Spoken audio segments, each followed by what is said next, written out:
we are economically, culturally, politically independent and stable. It is high time we strengthen our regional integration and build a more prosperous and powerful East African community having one market and one voice.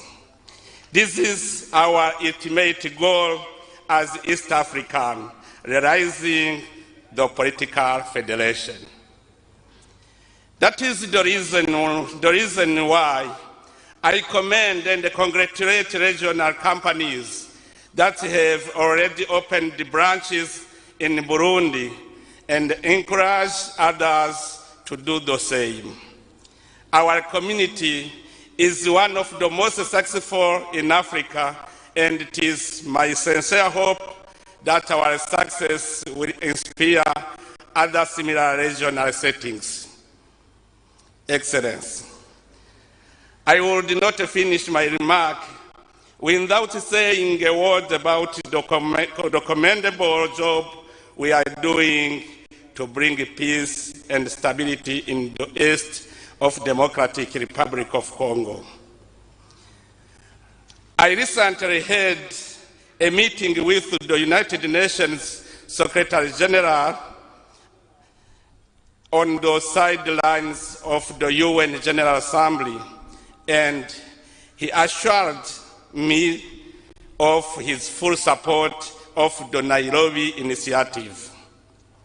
He asked me to personally tell you, together with the head of states of the East African Community member states, that he is proud of your work.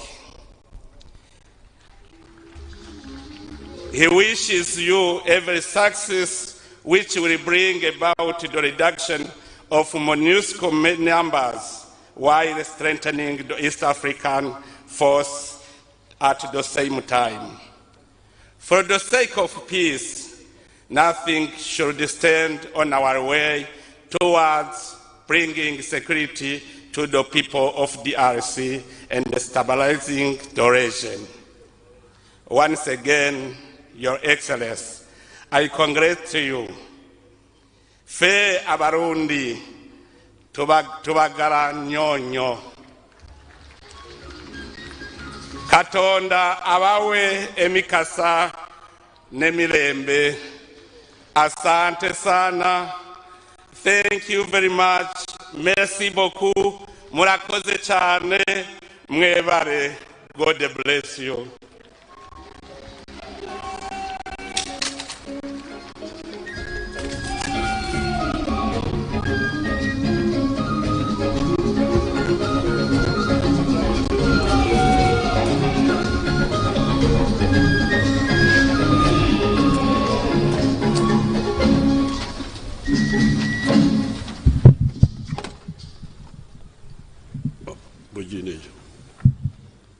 President abagambye nti abarundi wano bajudde bano betuyita baganda basinga barundi nyakubaho yaravuze ngo abarundi ahangaha ni benshi cyane.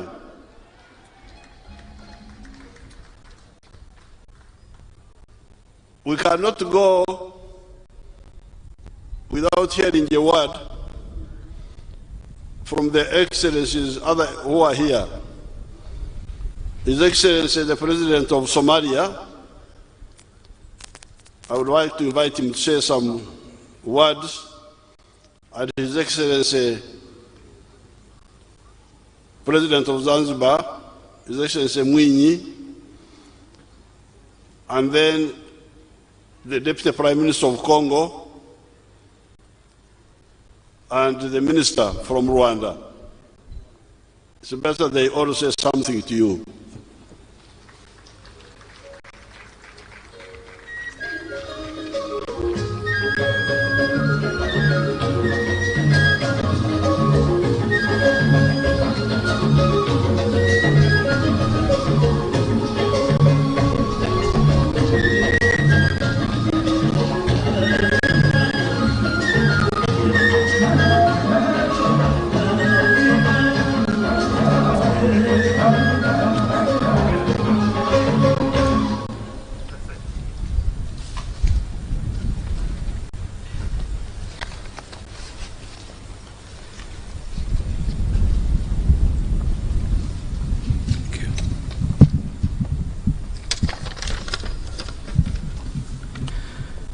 His Excellency President Yoweri Kaguta Museveni, the President of the Republic of Uganda, heads of states and governments, respected dignitaries, ladies and gentlemen, it is a great honor and a pleasure to be here with you all to celebrate with you the independence of the beautiful and rich land of Uganda and its people.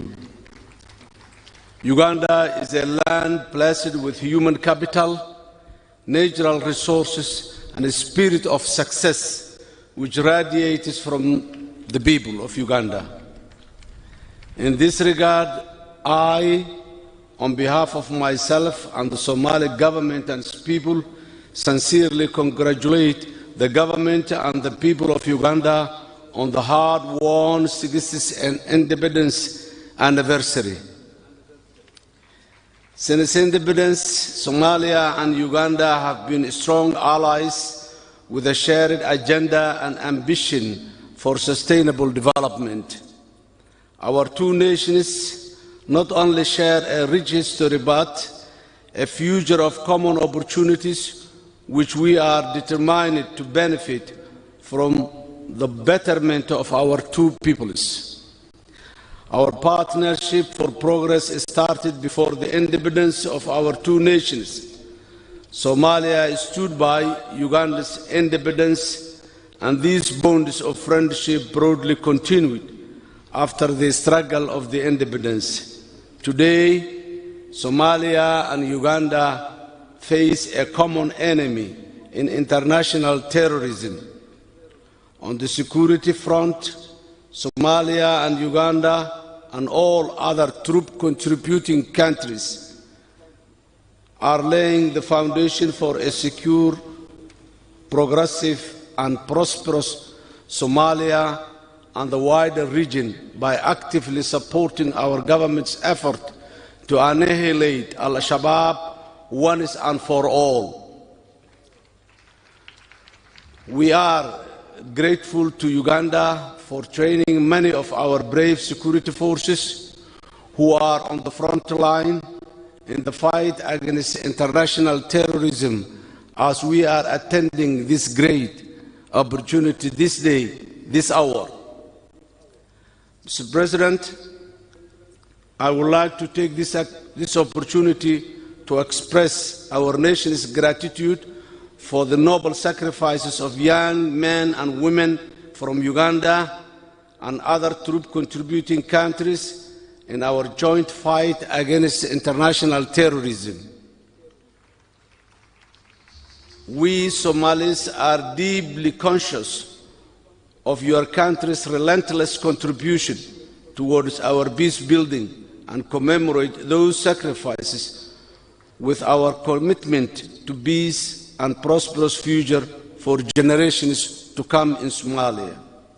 Since the independence, Uganda has come a very long way under the able leadership of President Yoweri Museveni, who has dedicated his life to ensuring the progress of Uganda and its citizens. This is an exemplary step taken towards a nation building. Today, both the government and the people of Uganda are on the right path to sustainable development, and they must be proud of this as we are all with them.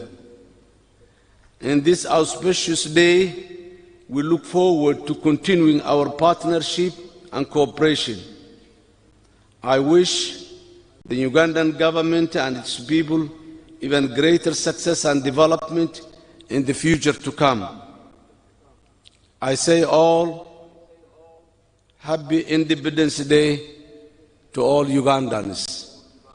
I thank you.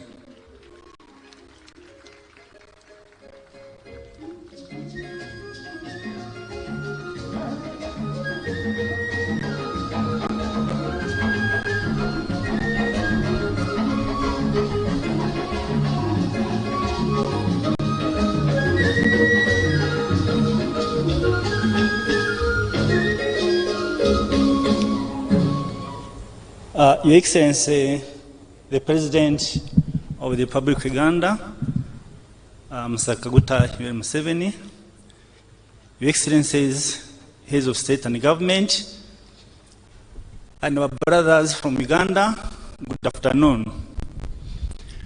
I bring His Excellency President Paul Kagame greetings and that of the people of Rwanda for these celebrations that you have today, 60 years after independence. Your Excellency, some of us have been in Uganda since you took power many years ago. Uganda has transformed beyond recognition. Congratulations, Ugandans, and Your Excellency. Your Excellency, the people of Rwanda and the people of Uganda are brothers and sisters brought together by one unity of purpose and indeed destiny. We wish to remain so forever.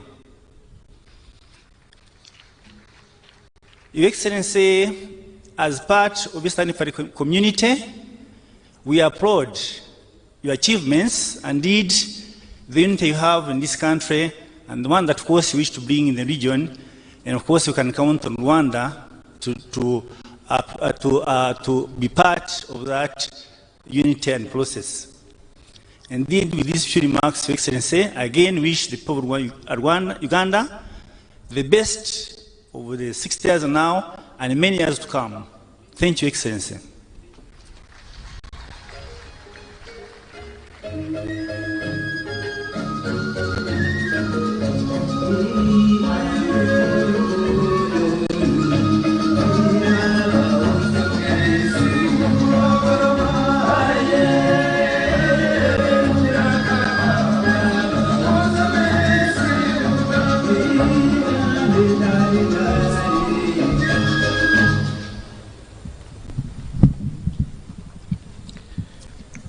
Mheshimiwa Yoweri Kaguta Museveni, Rais wa Uganda, waheshimiwa wakuu wa nchi na serikali mliopo hapa, waheshimiwa viongozi mbalimbali,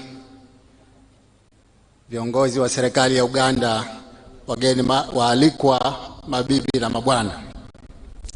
Naomba mniruhusu nizungumze kwa lugha ya Afrika Mashariki, lugha ya Kiswahili. Kwanza kabisa napenda nichukue fursa hii nimshukuru Mwenyezi Mungu kwa kutujalia uhai na afya njema na kuweza kukutana leo hapa katika shughuli hii muhimu ya kuadhimisha miaka 60 ya uhuru wa taifa la Uganda. Pili, naleta salamu za pongezi kutoka kwa Rais wa Jamhuri ya Muungano wa Tanzania, Mheshimiwa Samia Suluhu Hassan, kwako Mheshimiwa Rais Museveni, na kwa wananchi wote wa Uganda. Anakupeni pongezi kubwa sana kwa kuadhimisha siku hii. Aidha, nimesimama hapa kuleta salamu za upendo kutoka kwa wananchi wa Tanzania kwa ndugu zao wananchi wa Uganda kwa kuadhimisha miaka 60 ya uhuru, lakini vile vile kwa kupiga hatua kubwa ya kimaendeleo katika uchumi na kijamii katika kipindi hichi cha miaka 60 ya uhuru. Hongereni sana na kupeni salamu za wananchi ndugu zenu kutoka Tanzania. Leo si siku ya kusema mengi, ni siku ya kutoa pongezi tu kwenu, lakini naomba mniruhusu niseme moja tu la umuhimu mkubwa kwa nchi zetu mbili, nalo linalohusu bomba la mafuta. Na naomba niliseme kwa Kiingereza ili nieleweke vizuri zaidi. Your Excellencies, our two countries are undertaking many joint projects in various fields, notably in the energy and transport sectors.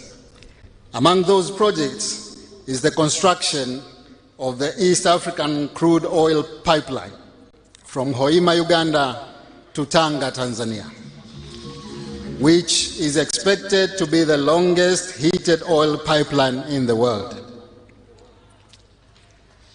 When completed, this project will not only boost the economy of our two countries, but also create employment, knowledge transfer, skills development, and unlock East African oil potential by attracting investment and improve the livelihoods of our people, or improve the livelihoods of the people of our two countries and the region as a whole. Therefore, I urge the private sector from both countries to take lead in this mega project. Doing so, the private sector will employ our people and bring better life to our communities. In this regard, Tanzania and Uganda should not be deterred by any condemnations made against the project, which are based on misinformation. We should instead remain steadfast in implementing these strategic projects, which will bring huge benefits not only to our two countries but the whole East African region. Baada ya kusema maneno hayo, kwa mara nyingine tena nichukue fursa hii kukupeni hongera sana kwa kuadhimisha miaka 60 ya uhuru. Mungu ibariki Uganda, Mungu ibariki Afrika Mashariki, Mungu ibariki Afrika. Asanteni sana kwa kunisikiliza.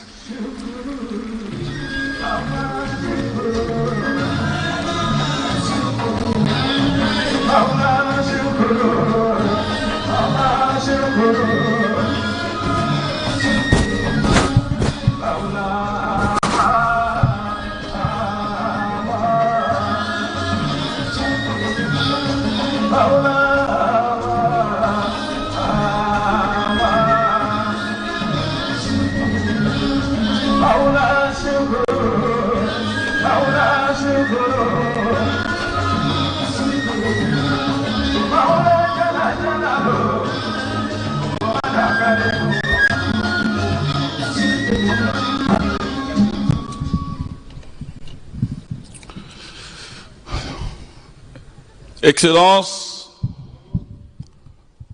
Monsieur le Président de la République de l'Ouganda, Général Kaguta Museveni, Leurs Excellences, Messieurs le chef d'État et chef de délégation, Mesdames et Messieurs, en vos titres et qualités, Ladies and gentlemen, in your capacities. Il a plu à son Excellence Félix Antoine Tshisekedi Tshilombo, président de la République démocratique du Congo, President Tshisekedi, Head of State of the Democratic Republic of Congo, de me confier la lourde mission de venir transmettre à son homologue et frère, le général Kaguta Museveni, ainsi qu'au peuple ougandais, les félicitations du peuple de la République démocratique du Congo, à l'ensemble du peuple ougandais, à l'occasion de la célébration de cette journée historique qui commémore l'anniversaire de l'indépendance de la République de l'Ouganda. His Excellency, the President of the Democratic Republic of Congo, has given me this heavy task to come and represent him here, carry a special message to the people of Uganda, and congratulate them upon achieving this 60th independence anniversary. Il m'a aussi chargé de transmettre au vaillant peuple de l'Ouganda le message de paix et de fraternité. He has also entrusted me with the task of conveying a message of peace and brotherhood to all the Ugandans. La paix, parce que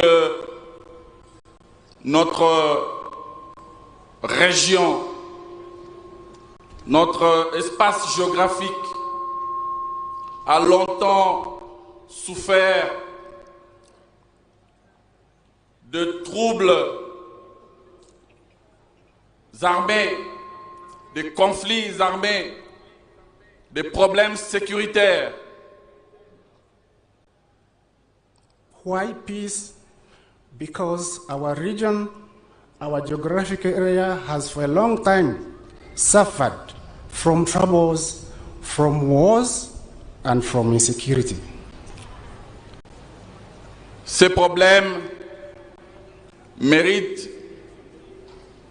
que nos efforts soient conjugués, que nous puissions mutualiser nos énergies, nos forces, afin de construire ensemble une paix durable et définitive.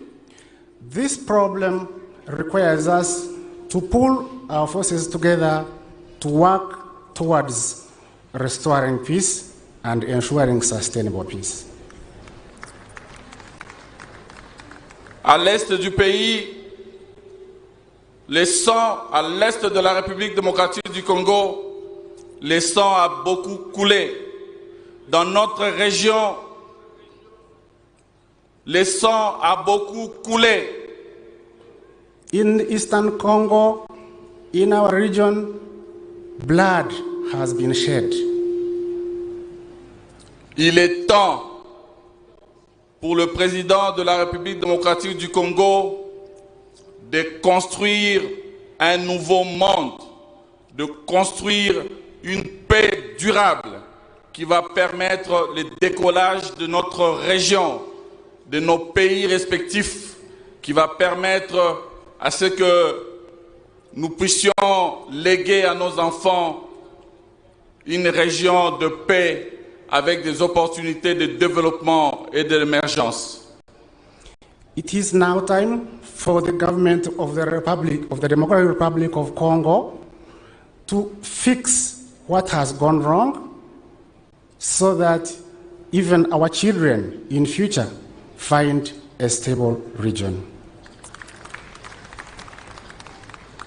Il a aussi transmis donc un message de fraternité parce que nos pays sont condamnés à vivre ensemble.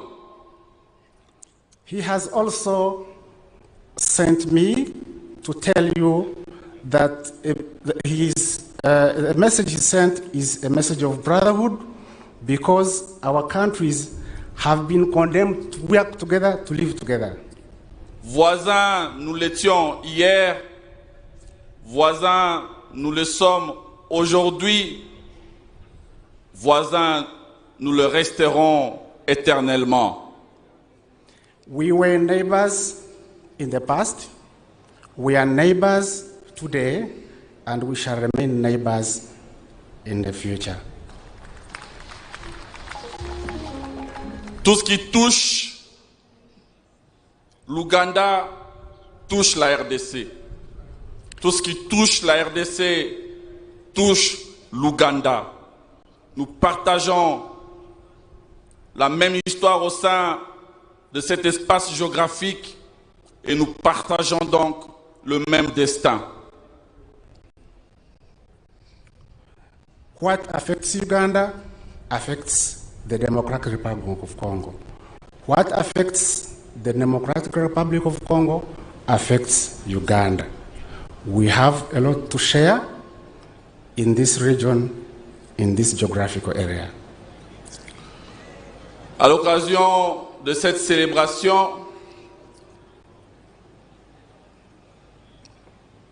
nous souhaitons profiter de la grande expérience d'un homme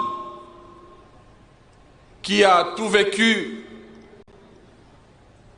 qui maîtrise l'histoire de notre région et qui donc a la responsabilité de veiller à ce que nos enfants, nos arrière-petits-enfants puissent vivre demain dans un monde de paix.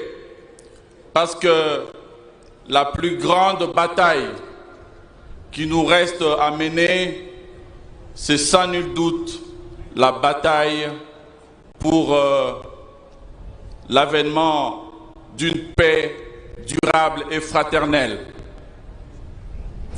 On this 60th independence occasion, we should take advantage of the great experience of someone in this region who knows the history very well, and that history is supposed to guide us to ensure that our children and grandchildren live in peace, and that this peace should be sustainable.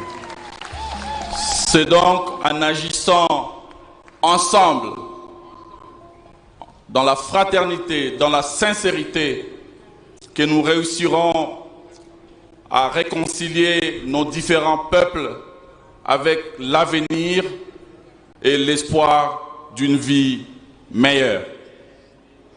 It is through working together in the spirit of brotherhood that we will succeed to ensure that our children find sustainable peace. Que vive la République de l'Ouganda. Que vive le peuple de l'Ouganda. Long live the people of Uganda. Et que Dieu bénisse à jamais notre continent et notre région. Je dis et je vous remercie. And may God bless our country. May God bless our region. May God bless us all. I thank you for listening to me.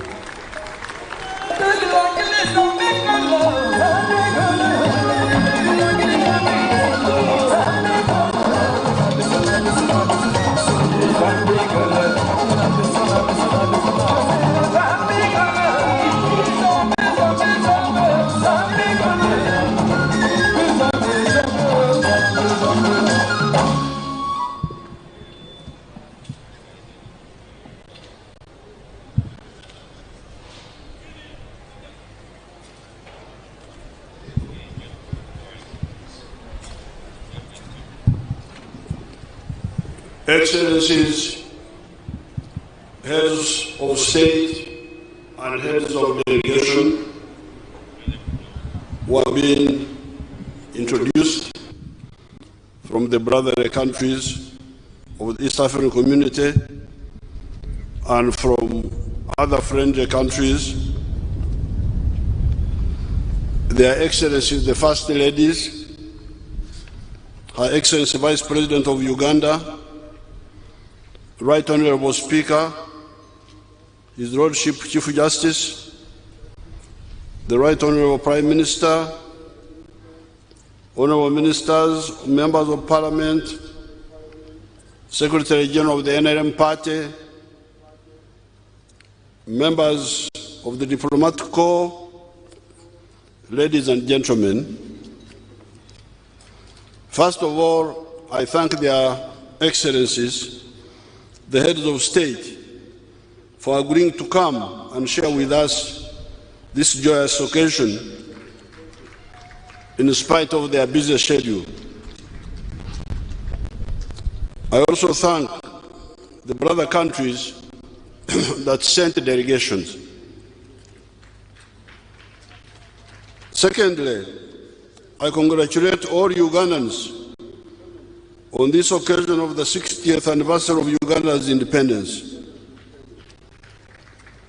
It has been quite an eventful 60 years.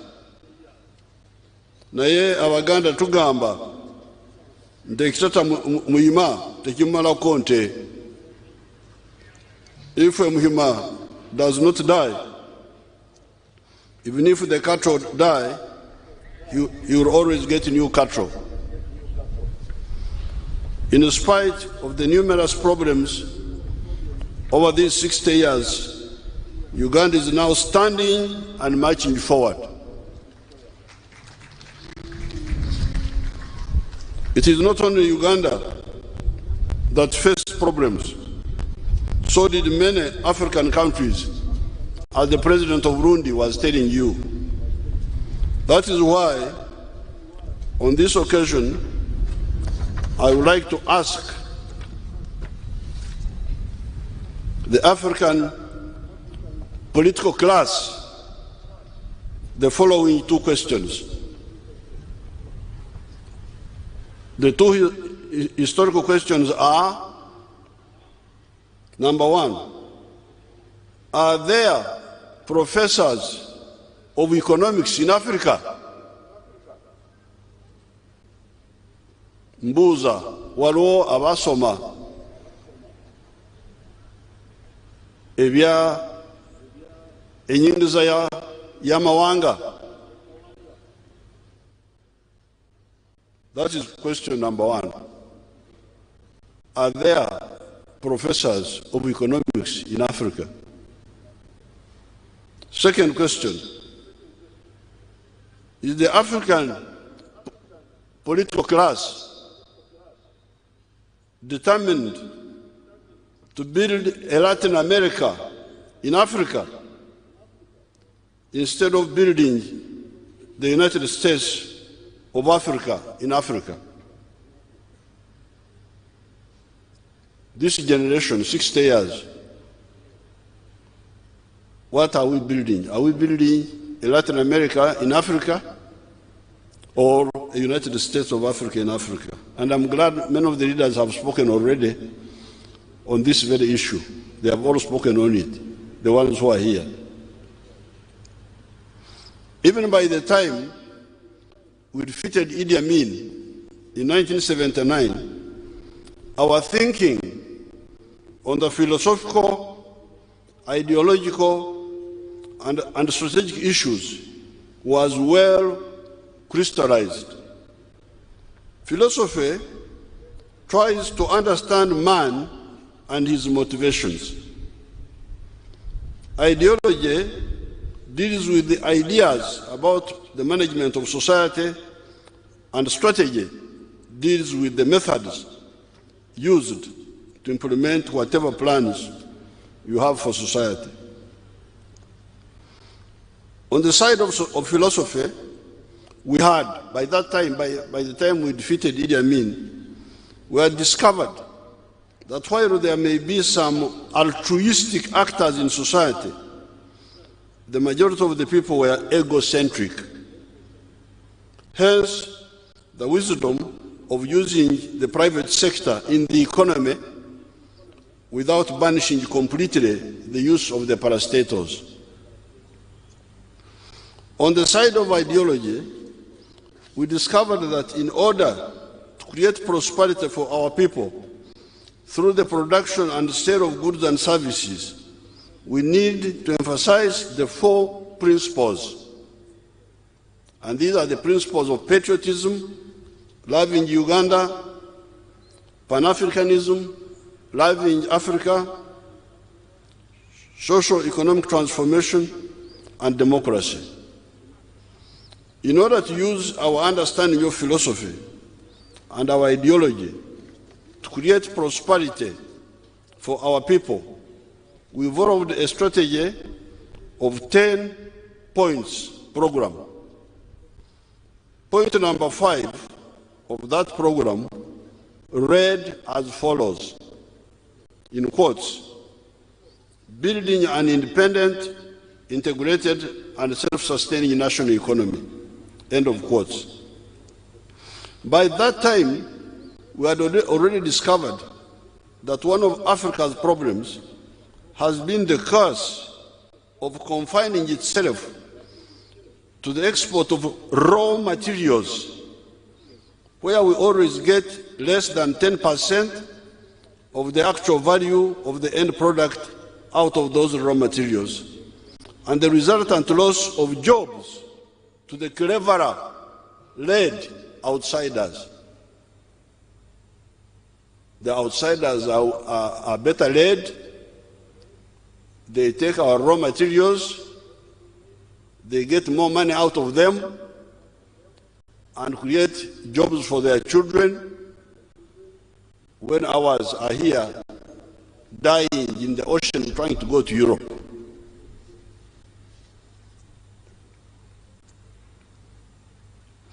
The external parasite groups are always interested in perpetuating that hemorrhage of resources and development energies from Africa to other places. What is most infuriating, however, are the comprador bourgeoisie, agents of foreign interests in Africa, who do two things. First of all, they oppose our value addition efforts so as to frustrate our industrialization efforts. Secondly, they are always importing everything from outside, including trivialities like dead people's hair. It is these processes that have stunted Africa's growth. It is a scandal if there were people to recognize real scandals. You hear people talking of scandals, but they are talking about small scandals. This is a mega centuries-old scandal, which I don't hear anybody talking about, many people talking about. The global value for trade in coffee is US dollars 460 billion. The coffee-growing countries of the whole world get only 25 billion US dollars. And wonderful Africa gets only $2.5 billion from a figure of $460 billion. This is coffee. And much of this $2.5 billion, which is coming to Africa because of coffee, is now going to Uganda, because Uganda is taking $800 million of that. Although we are producing a lot of coffee, 8 million bags, but you hear we are still getting only $800 million out of the 2.5 billion that Africa shares from a figure of 460 billion. So you are getting very little money from coffee. How about automobiles, vehicles? The global automobile business is US dollars 2.86 trillion. Obutabalika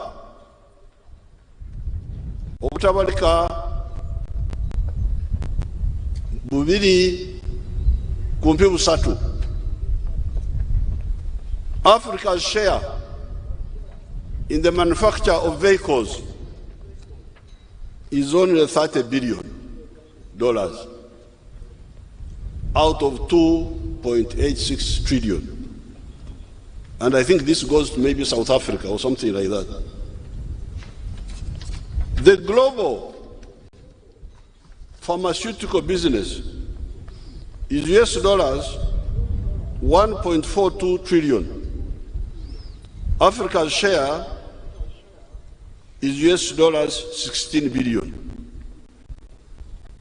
The global business for furniture, entebe zokutulako. Oh, banana. Is US dollars 654 billion. Africa's share is 4.86 billion. Not even 10%. Not even 10%. The global business for textiles is $1 trillion. Africa's share is $31 billion. The global business of cereals, kasori, bichebi byonna, maize and all that, $1.3 trillion. Africa's share, $275 billion. The global business for milk is $308 billion. Africa's share is $18 billion. The global business for fruits is $6 to $22 billion. Africa's share, $56 billion. The global business for electronics is $1 trillion. Africa's share is $82 billion. The global business for electrical equipment is $1.5 trillion. Africa's share is $120 billion. The global business for beef, enyama, is $414 billion. Africa's share, $300 million. Not even $1 billion. Enyama zente z'abanyankole bamwe bawano abaganda n'abagamba nti nabo waliwo ente enganda naziwulirako. The global business for fish, $544 billion. Africa's share, $46 billion. It is this that prompts me to ask the question, are there professors of economics in Africa? Of course, it should be the political leaders that should evolve policies about these issues. The question, however, is, if the political actors do not see this hemorrhage, why should the academicians not see it? Are they not supposed to scan the global system so as to what is going on, where and why? Are professors and academicians not supposed to use their knowledge to see what is good or bad for their people? It is a tragedy, I'm telling you. Here in Uganda, we have had to fight the neo-colonial politicians, civil servants, parasitic importing merchants on account of this hemorrhage. Omulimo gwa Africa kusaka. Buli kintu kyonna kya kusaka. Entebe za kusaka. Entebe z'okutuulako.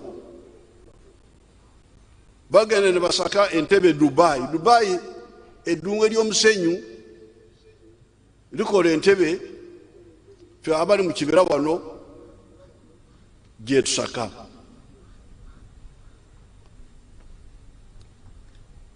So we have been through struggle, we have caused vertical integration in some sectors outlined below. Because when we came from the bush, we were clear, we told you, point number 5, build an economy which is independent, integrated, and self-sustaining, exactly solving this problem. But war here within Uganda, opposed by external forces and by internal groups. But still we have moved. On maize, we have moved. We have been able to produce kawunga because we used to get kawunga from Kenya. There was no kawunga here, no maize flour. Animal feeds, and we are targeting starch and ethanol. Milk we have succeeded.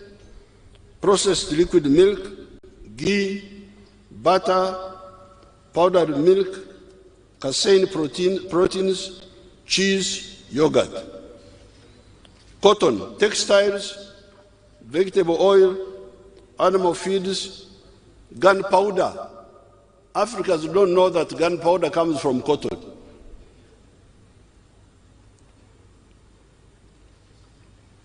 Even the scientists at Namronge, where they grow cotton, I asked them, do you know that gunpowder comes from cotton? They didn't know.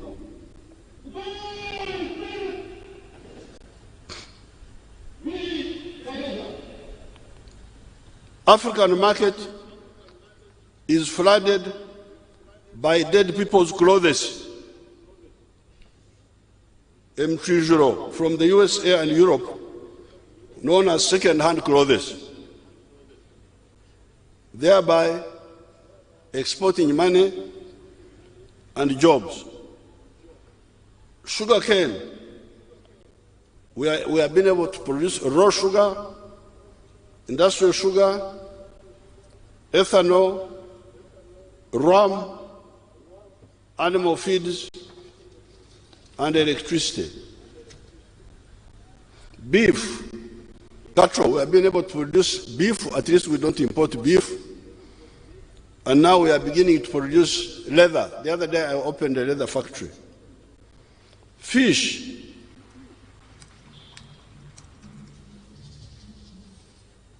We have got 14 factories producing fish fillet.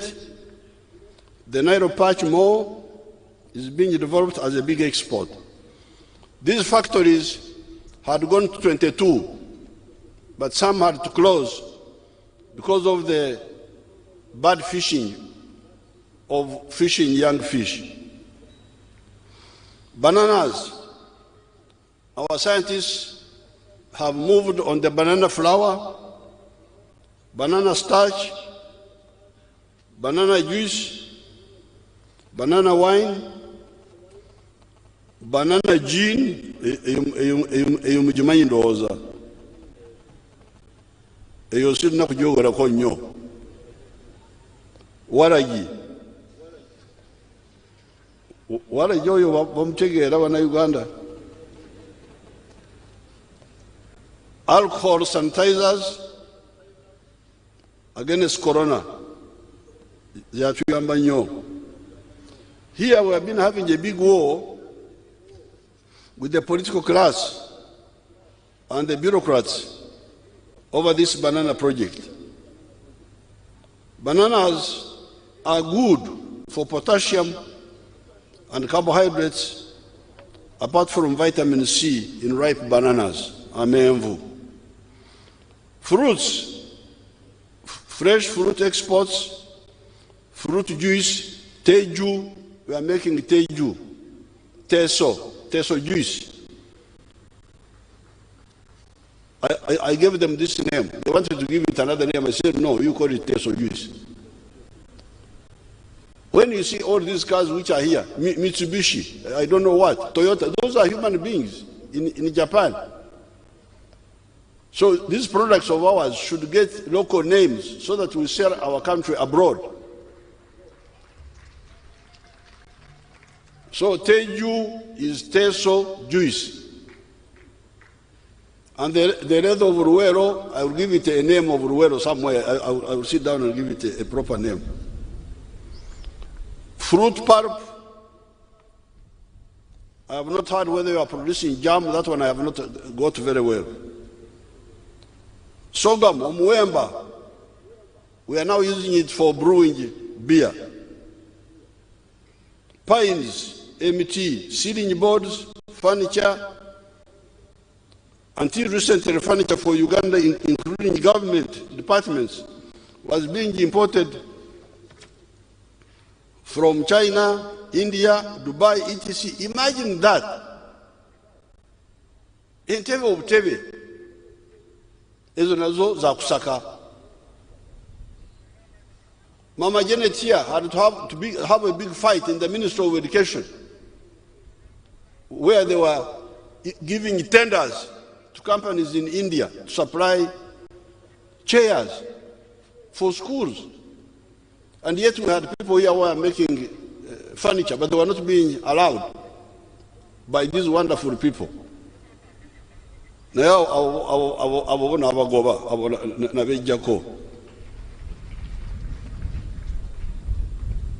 gold refinery. We have got a gold refinery. Finally, we are able to fully process gold. But you are not using it. The gold which is processed in Entebbe, you don't use it to make jewelry. You should make jewelry out of that gold.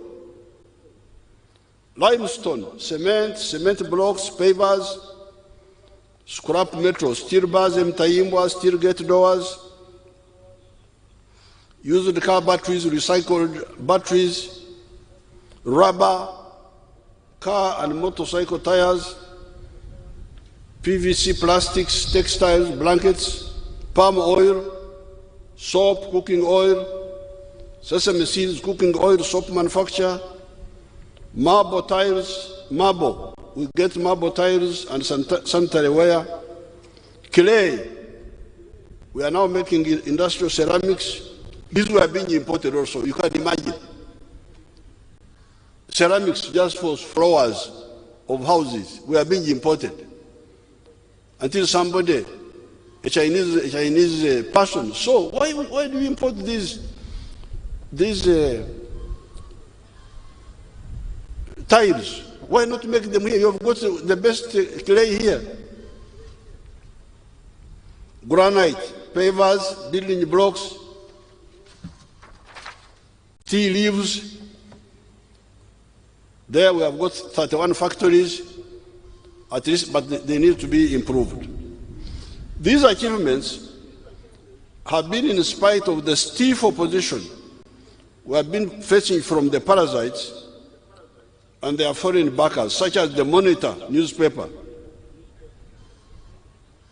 To take an example, this paper, on the 22nd of May, 2022, it said in quotes, "Coffee deal stinks."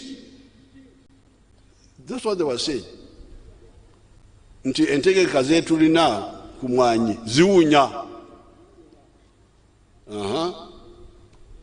Bali awo kubanga bwoyogera omuntu akuli mu maaso kiba kirungi when you talk about somebody who is there, not backbiting him. Coffee deal stinks, but key culprit will not be punished. Key culprit is myself. I am here. I am abundant here. Let me say anankwatako. I am the promoter of the tea, of the coffee value addition. Tewali mulala akirimu Yoweri Museveni. Amanya ga Yoweri Museveni mugamanya marala. Ebyo katubireke tulina abagenyi wano. In other words, Museveni is committing a crime by trying to add value to the Uganda coffee. Since 1986, I've been trying to get investors to add value to our coffee. On the 12th of November 1997, I wrote a letter to the Honorable Mayanja Nkangi to complain about lack of movement on the issue of adding value to coffee.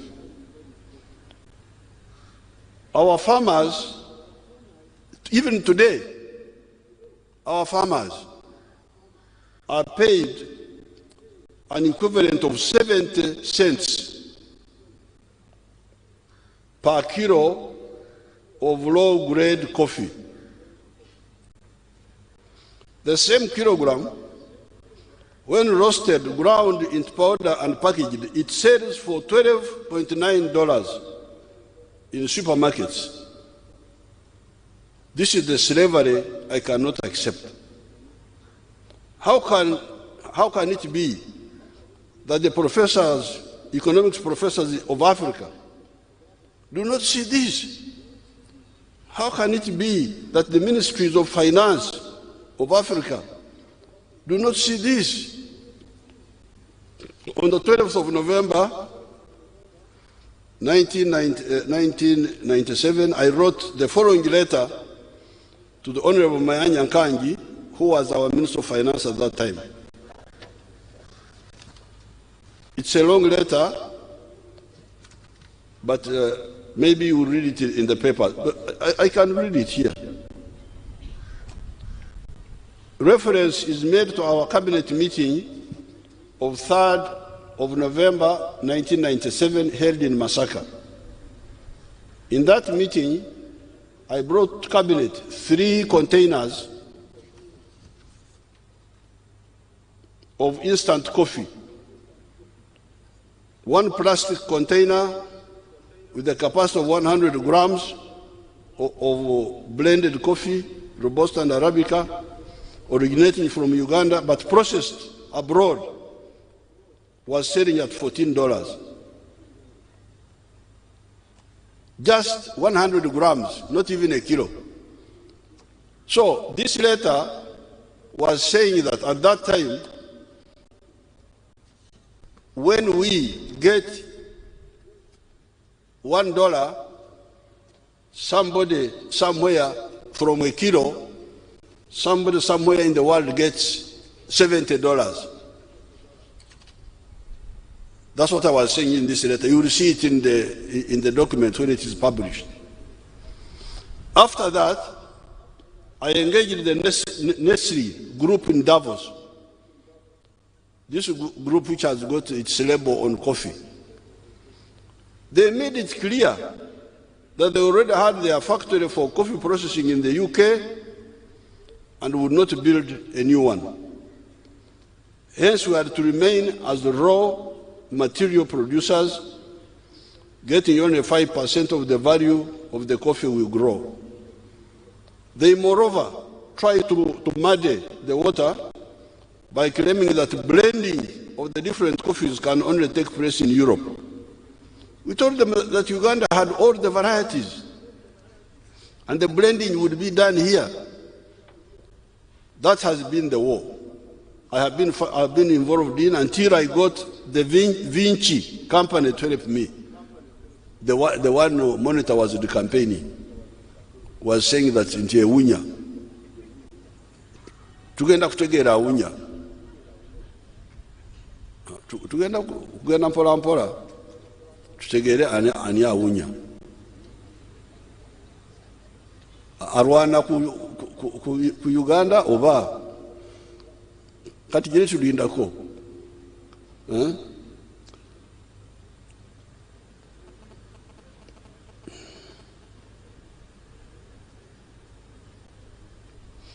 You heard how some of the MPs were talking in that war.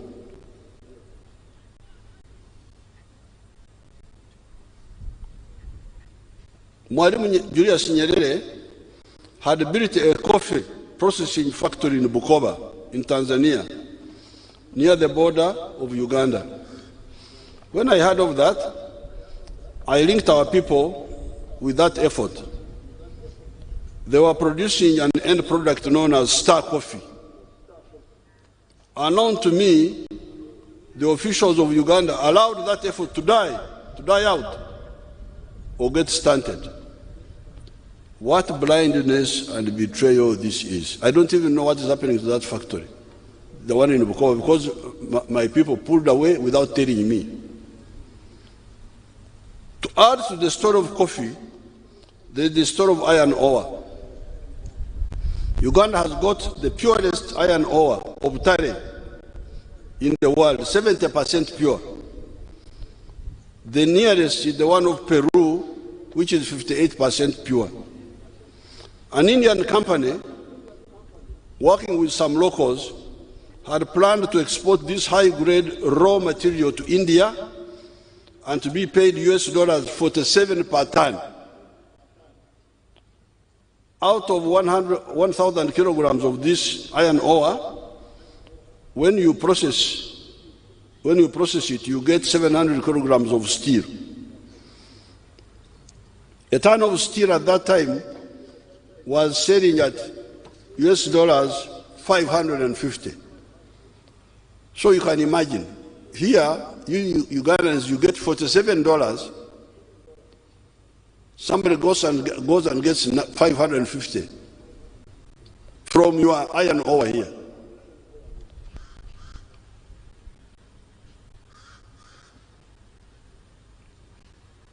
Today, a ton of steel is US dollars 700. I stopped that theft. If I had not stopped that theft, it would have meant that Uganda would be donating money and jobs to the outsiders and would be losing its natural resources and remain perpetually underdeveloped. I cannot be part of this.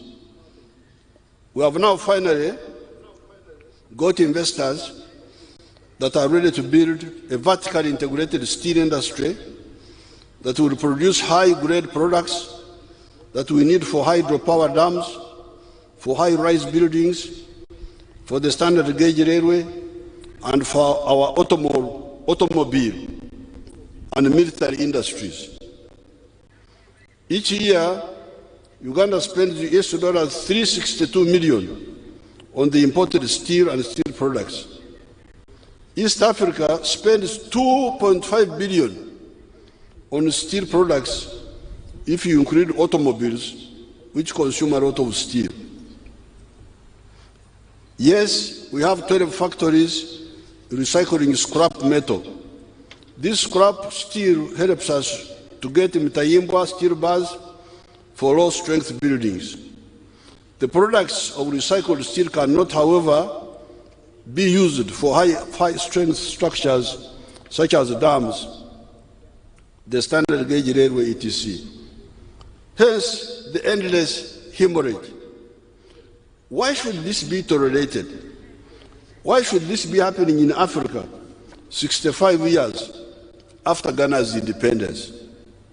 This crime of donating Africa's resources at a pittance to clever outsiders applies to copper, cobalt, tin, coltan, etc.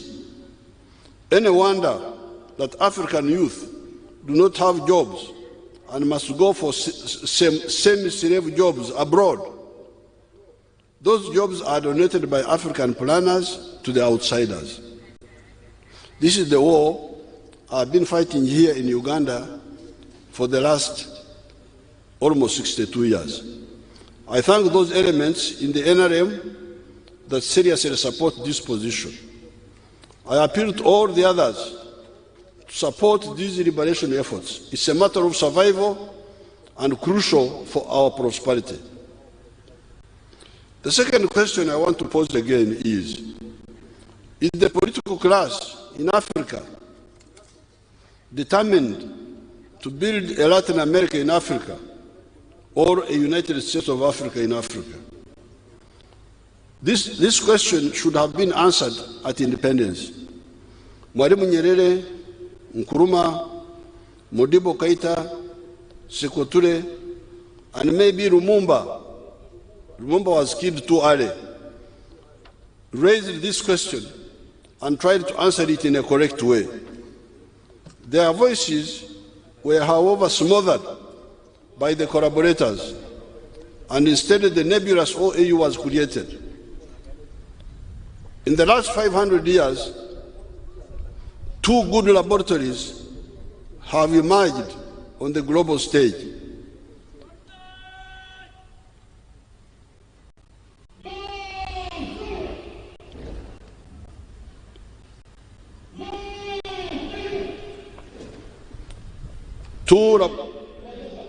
Two laboratories have emerged on the global stage: Latin America and the North American continent. European populations expanded into the two continents of the Americas that were inhabited by Indians of the West. The European populations came from Spain and Portugal to take over Latin America, and from the UK to take over North America. After 500 years, there is great prosperity in North America and misery and poverty in Latin America. Yet in terms of natural resources, water, forests, agricultural land, minerals, etc., Latin America may be richer than North America. What then accounts for the difference? The difference partly emerged from the political economic organization of the two continents. Latin America is excessively fragmented politically and economically, comprised of 12 countries, and if you include the Caribbean, the total number of countries rises to 25. The North American continent, on the other hand, is comprised of only 3 countries: Mexico, the USA, and Canada. The USA is a 3 million square miles unit with a population of 332 million people. It is that big market that stimulated the growth of the USA economy. It is not easy to be a successful business person in Honduras, population 10 million. El Salvador, population 6 million. Panama, population 4 million, etc., etc. On account of the smaller populations. In Latin America, they never even attempted to form a common market like the one of Europe. A common market, however, would not be free of problems of discordance. You have seen Britain walking out of that body, and we have seen the tensions with Hungary, Serbia, etc. Hence, the best formula, if possible, so as to create a framework for guaranteeing prosperity of people, is the USA formula, which entails both political and economic integration. Here in Africa, it points to the creation of the political federations, like the ones of East Africa. Such a federation would not only guarantee the prosperity of the people through a big market, it would also guarantee offtake for producers of goods and services, but it would also ensure strategic security of people.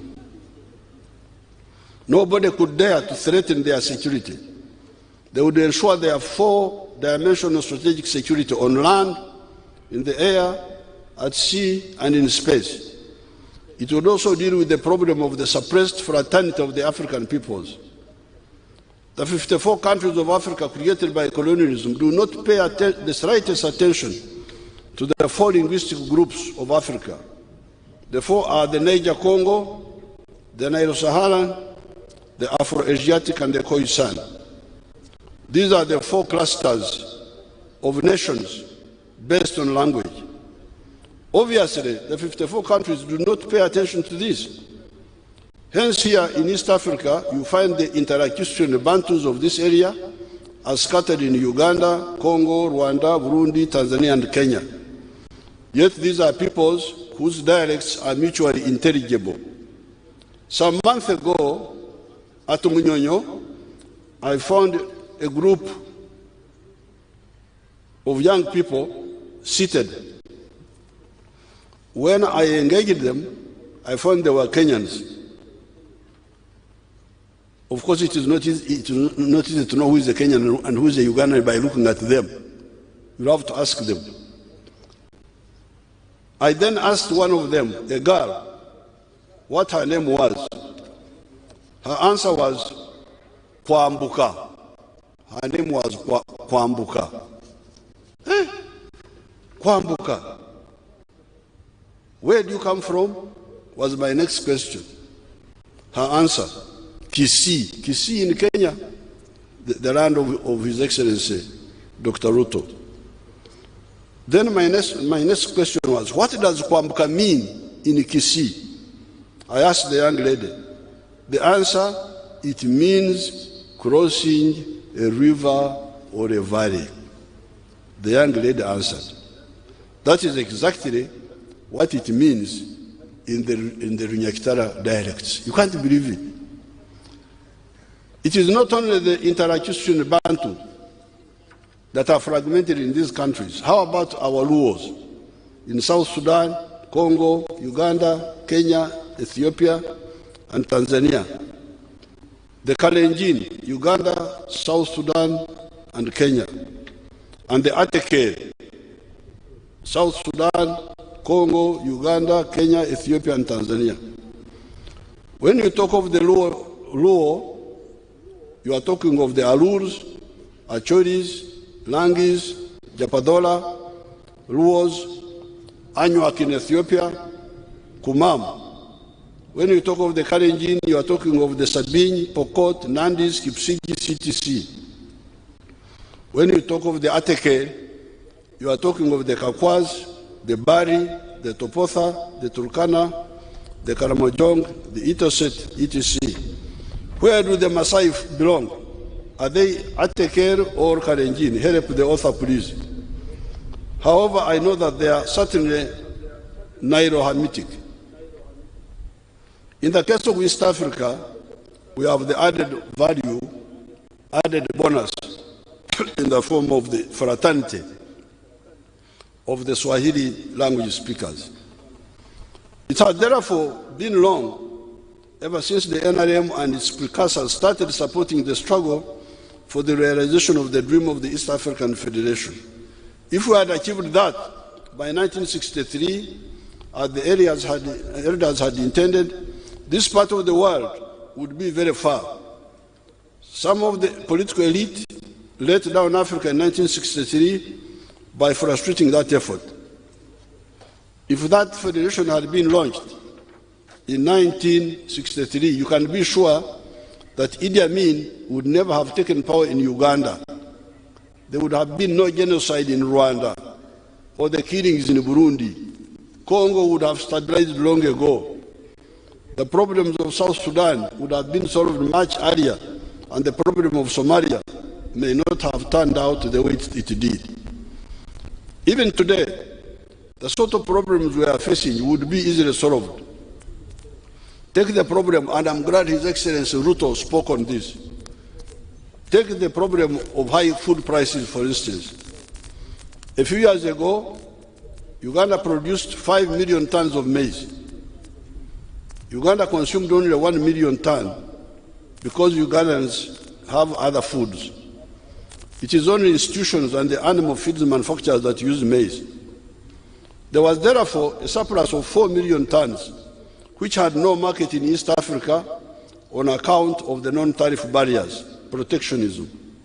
The prices collapsed, and the farmers in Uganda walked away from growing maize. Only now to be told that there is a big demand for maize, and even people are dying. The store of maize is the same as the store of milk, sugar, rice. Some Ugandans wanted me to stop Tanzanian rice. Please, I would not do that. If the Tanzanians are growing rice more cheaply, let them grow it and you buy from them. And if you want, you can apply and you shift and go and ask the Tanzanian government to allow you to do rice in Tanzania. In my opinion, East Africans will be better off if the most efficient East African producers are encouraged so that the whole of the region benefits. Recently, I was told of some attempts to block rice from Tanzania in order to protect the inefficient rice growers of Uganda. I could not accept such blindness. Why? First of all, punish Ugandans to consume expensive rice while Tanzanian brothers can produce cheaper rice. The other blindness is that you should remember that if you block Tanzanian rice, Tanzania will also block something else from Uganda. Where then is the future of prosperity for our region? Why block East African products and open our markets for subsidized goods from Europe, China, Brazil, etc.? Those should be the ones to be blocked because they are unfair selling in our market. Foreign government subsidized goods versus our unsubsidized goods. If you allow subsidized Brazilian products to kill the market for Uganda's sugar in East Africa, what return benefit will East Africa get from Brazil? What does Brazil give you in return? East Africa is a potential superpower of the League of India or China. If we integrate economically and politically, assisted fortunately by the Swahili language, which is part of the heritage of this area. If our economics professors wake up and see the hemorrhage the NRM revolutionaries have been seeing ever since the 1960s on account of only producing raw materials, and the political class determines not to build a Latin America in Africa, but instead build a United States of Africa in Africa, a very prosperous and secure future for Africa would be ensured. In spite of the missed opportunities in the East African region, and in spite of so many avoidable mistakes that were committed by different actors, Uganda finally stabilized and started not only growing, but also undergoing socio-economic transformation ever since 1986. The small independence enclave colonial economy of 1962, of the 3 C's and 3 T's, had by 1986 shrunk by 25%. The 3 C's were coffee, cotton, and copper, and the 3 T's were tobacco, tea, and tourism. By 1986, all the 3 C's had disappeared except coffee, that was still limping on. All the 3 T's had disappeared except tobacco, which was still limping on. Having lost 24 years, because you are talking of 60 years, actually we should be talking of 36 years. Because 24 of the 60 years we are lost.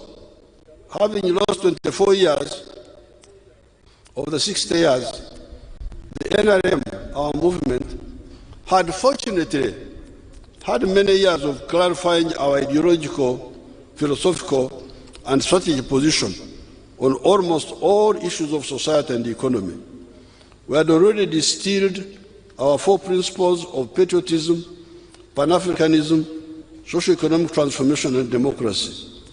To realize the 4 principles, we put forward the 10 points program, out of which point number 5 was the one guiding us to build an integrated, independent, and self-sustaining national economy that rejected the slave role of confining ourselves to producing raw materials. The principle of patriotism struck a blow at the politics of identity, sectarianism of religion and tribes, and pushed forward the politics of legitimate interests of the people.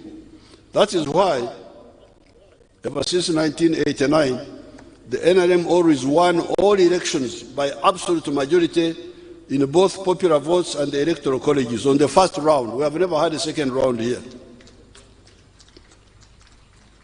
And I congratulate His Excellency Ruto for winning on the first round. In the 1962 independence elections, no party could win by absolute majority because they had fragmented the electorate into sectarian groups that could never attract broad support. Guided by our principle of Pan-Africanism, when we won power, we worked with Mzee Hassan Mwinyi, Mzee Benjamin Mkapa, Mzee Daniel Arap Moi, supported by Mwalimu Julius Nyerere, who was still alive that time, to revive the East African community, which was re-inaugurated on the 30th of November 1999. Guided by the same principles, we stood with the African brothers in South Africa, Namibia, South Sudan, Rwanda, Burundi, Somalia, etc. It is this principle that educates us not to aim at building a Latin America in Africa, but building a United States of Africa in Africa, to ensure the prosperity of our people and the strategic security of Africa.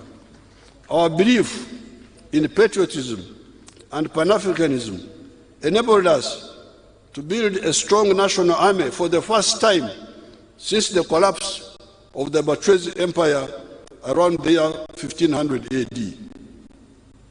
This is partly on account of the ideology of anti-sectarianism. We do not look at soldiers with sectarian lenses, but with soldiership and ideological lenses for patriotism. That is how we were able to build an army that could go for so long and anywhere for either no pay or low pay. This strong army has been always backed by a vast structure of popular support in the form of the RCs, resistance councils, diluted by the politicians to LOCs. They didn't like resistance. They changed it to that they are local. I also kept quiet. This peace architecture has enabled the economy to recover and thrive. By the end of last financial year, the size of the economy was $45 billion, having grown from $1.5 billion in 1986. The economy had therefore expanded 30 times since 1986, and we had entered the lower end of the middle income status with a per capita GDP of US dollars 1,046. This was in spite of the population growing from 14 million in 1986 to 43 million now. We could have achieved more if it was not for the obstructions we normally get from careerist politicians and administrators or neo-colonial agents. One of the big mistakes has been the refusal by the careerist political administrative class to transform the pre-capitalist traditional society into a food secure and commercially active class with the Chibaro, a Sabu, looking for the most remunerative enterprises compared to the family land size and generally getting you involved in the money economy by the whole society. This is in spite of the guidance we have been giving the country ever since 1995, when I made a countrywide tour giving facts of what can be done after I had carried out successful transformation in the cattle corridor. On account of this negligence by the political and administrative classes, by 2013, the homesteads that were still in the subsistence sector were 68%, having been 96% in 1969. That is when I involved the army in the form of OW, Operation Wealth Creation. The figures show that there has been a decline in the homesteads that still work for the stomach.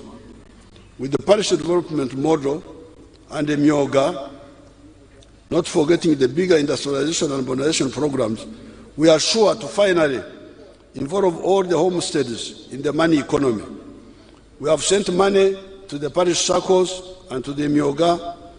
This is going to unleash massive production of food, beverages, other raw materials that must be processed by factories. Moreover, agriculture will now be firmly anchored on irrigation. Therefore, the erraticness of production in agriculture is over. This in turn means the damage to the water bodies must stop, because we need the water for irrigation. Out of the 60 million acres of Uganda, 8.9 million are covered by water bodies and wetlands.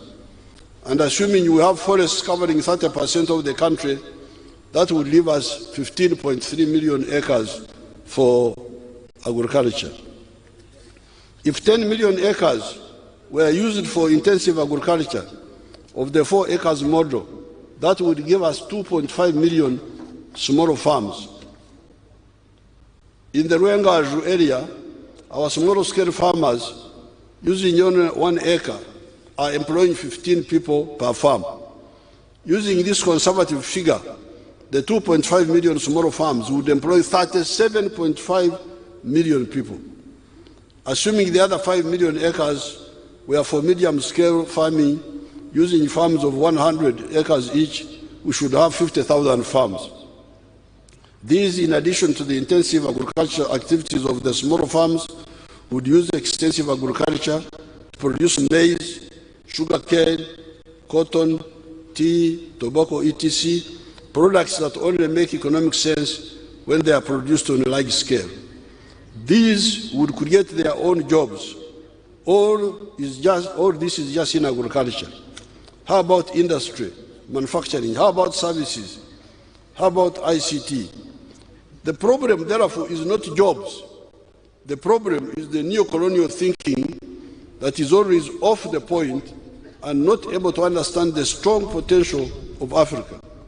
Now that we have solved the problem of electricity, we are moving full steam on all the opportunities of the value addition in agro-processing, fruit processing, animal feeds for maize, cassava flour and starch, banana flour and starch, ethanol from different sources, etc., paper from forest products, sealing boards from forest products, vertically integrated steel industry, food processing of copper, fertilizer industry from our phosphates, the pathogenic economy of vaccines and pharmaceuticals, and the diagnostics and sanitizers, and the knowledge industry of automobiles and electronics, as you saw here, these which are already being made here.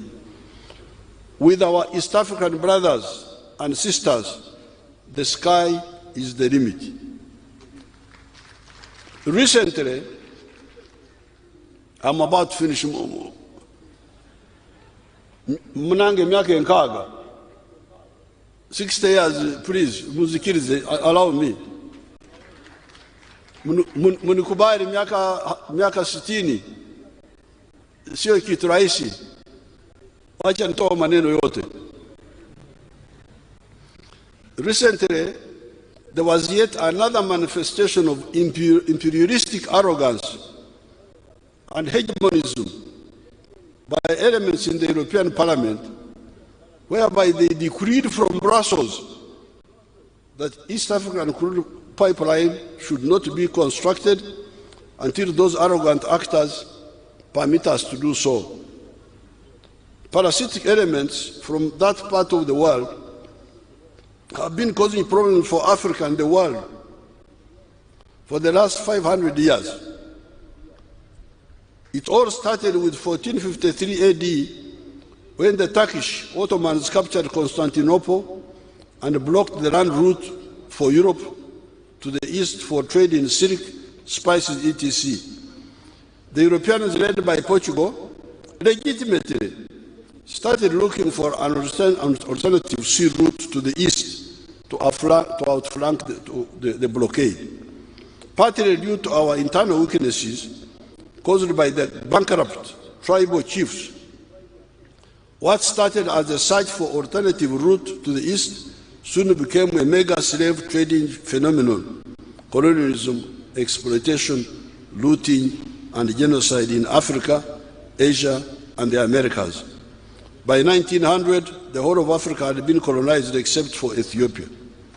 However, soon the Africans and other colonized peoples reorganized and launched a massive anti-colonial movement in Africa, Asia, Latin America, and the struggle for equal rights by the black nation in the USA. The African National Congress was founded in South Africa in 1912. By 1994, the arrogant imperialists were defeated in South Africa. Earlier on, the colonized peoples had achieved victories in Indonesia, India, Indochina, Mozambique, Kenya, Algeria, Angola, Guinea-Bissau, Zimbabwe, Namibia, and the whole of Africa, either through armed struggle or through peaceful mass struggle. 1994, with the liberation of South Africa, should have marked the end of imperialist arrogance and meddling in the affairs of their former victims. However, some elements are incorrigible, as you can see from this resolution. The patriotic forces in the world are, however, much stronger, and the patriotic forces in Uganda are much stronger and very capable in all dimensions. The imperialists use the mistakes and the weakness of Africa. Otherwise, Africa is invincible, as was shown by the victories in Mozambique, Angola, and Zimbabwe. East Africans, therefore, should not worry about those arrogant people, that those arrogant people can stop the oil project in East Africa. If any actor tries to delay our project, we shall decisively deal with that betrayal according to the relevant laws. We shall develop all the aspects of the project with willing partners. Initially, I was not interested in the pipeline. I was only interested in the refinery to produce petrol, diesel, aviation fuel for East African market. It is Total who insisted, even when Uganda had to give away US dollars 20.7 per barrel to use the pipeline.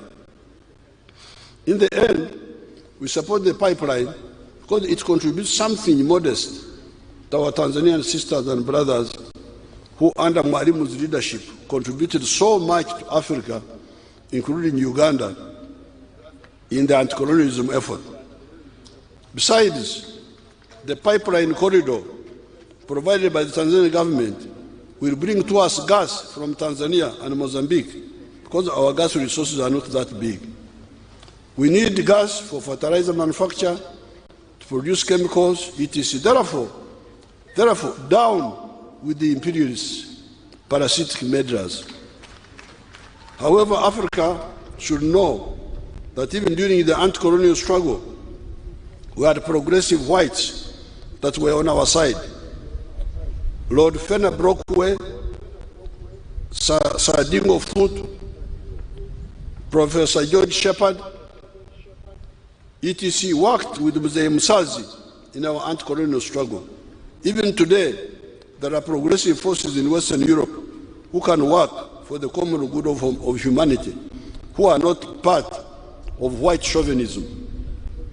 We shall seek them out. Most importantly, the oil project and other projects are unstoppable. The NRM has always had a correct philosophical, ideological, and strategic grasp of all issues.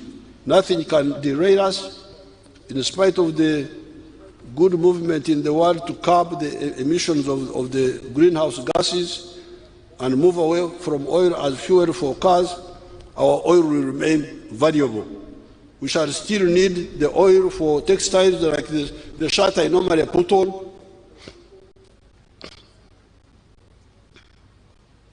It is 65% polyester, which is from oil.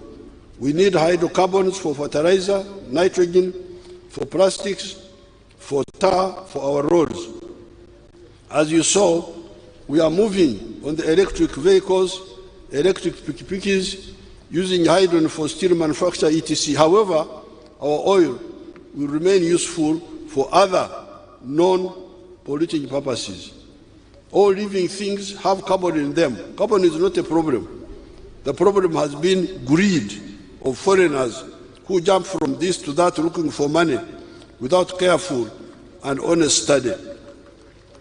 Before the coming of foreigners, Africa was using solar energy, wind energy, etc. for drying things, processing millet, and using carbon for blacksmithing in a controlled way.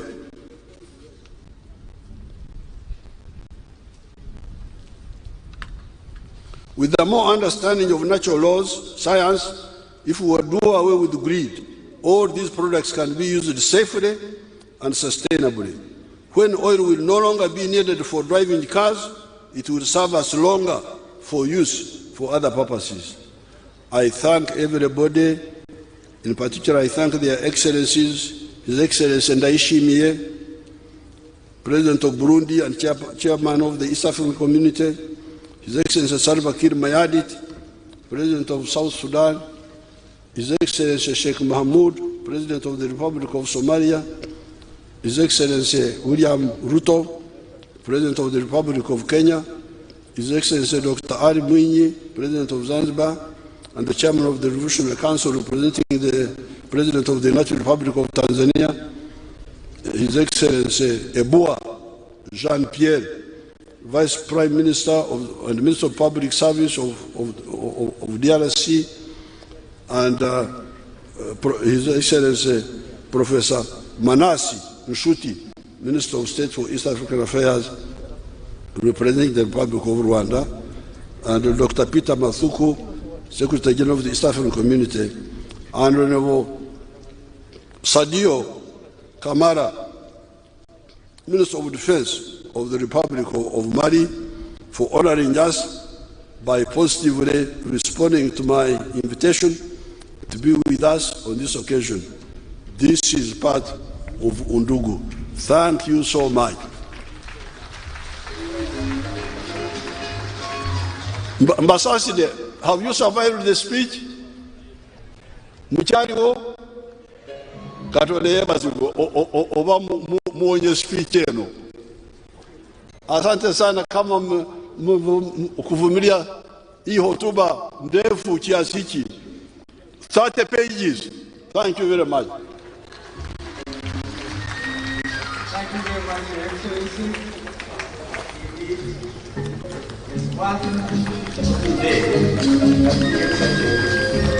To you, sir.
Mheshimiwa Rais, huo ndio mwisho ya parade.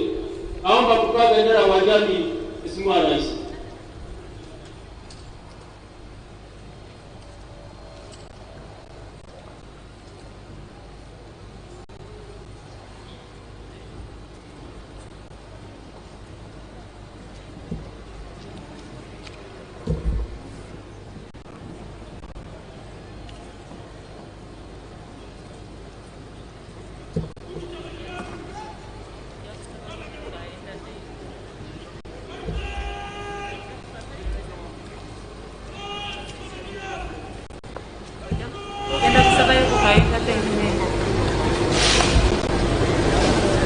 Should we?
Ejakait.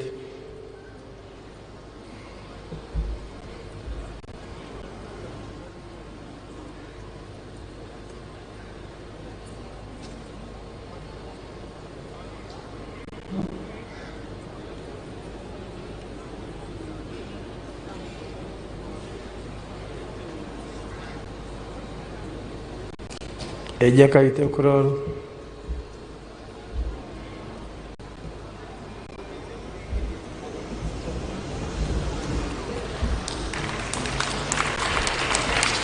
Thank you. Thank you. Parade Commander hands over to his second in command.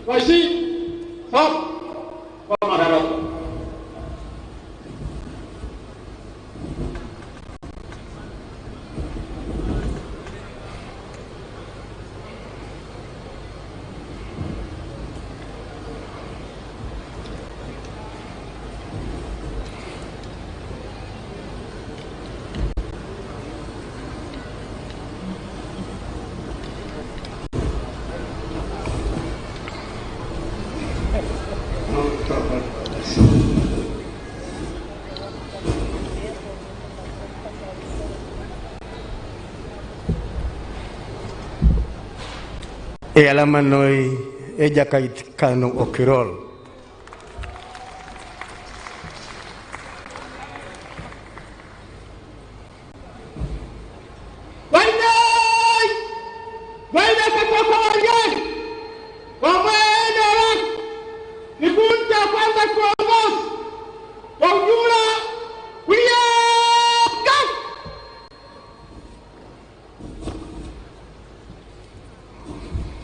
Your Excellencies, ladies and gentlemen, we thank all of you that have taken time to join us as we celebrate 60 years of Uhuru, 60 years of independence.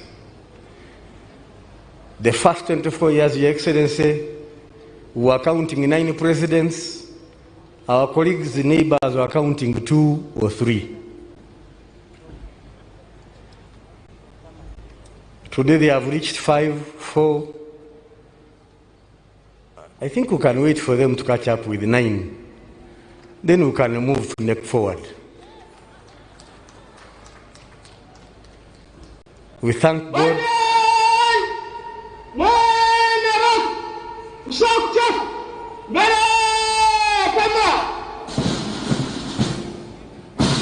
We thank God for assigning you to lead this country the way you have done. We praise Him for the stability, and we thank God for our good neighbors that are working towards the East African Federation.